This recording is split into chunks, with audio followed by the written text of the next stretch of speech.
All right, so the trapezius is your most superficial back muscle. It has fibers that run in 3 different directions.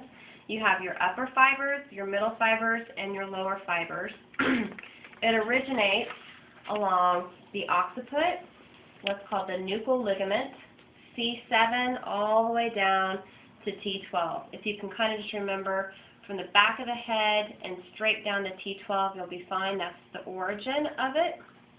The insertion of the trapezius is the spine of the scapula right here.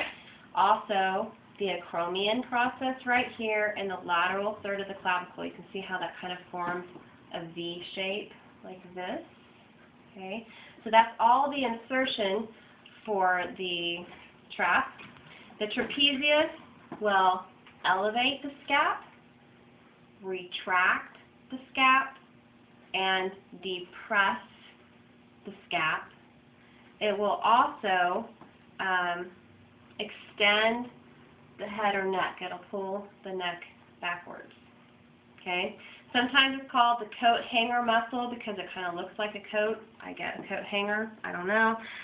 It's antagonistic unto itself because it will elevate and depress. It'll have 2 opposing actions. Okay? It also stabilizes the scapula. Levator scapula will originate on the transverse processes of C1, 2, 3, and 4. It has like little fingers that kind of hang on to that.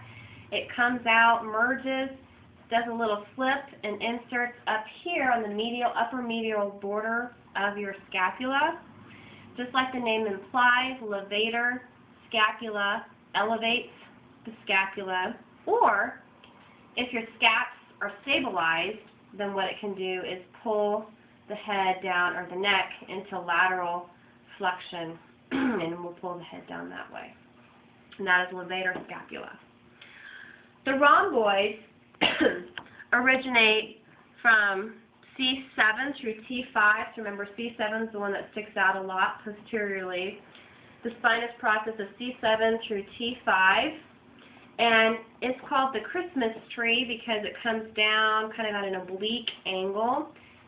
So the rhomboids insert on the medial border of the scapula, and their main action is that they retract the scaps. They pull them back. Remember, the rhomboids are deep to the trapezius.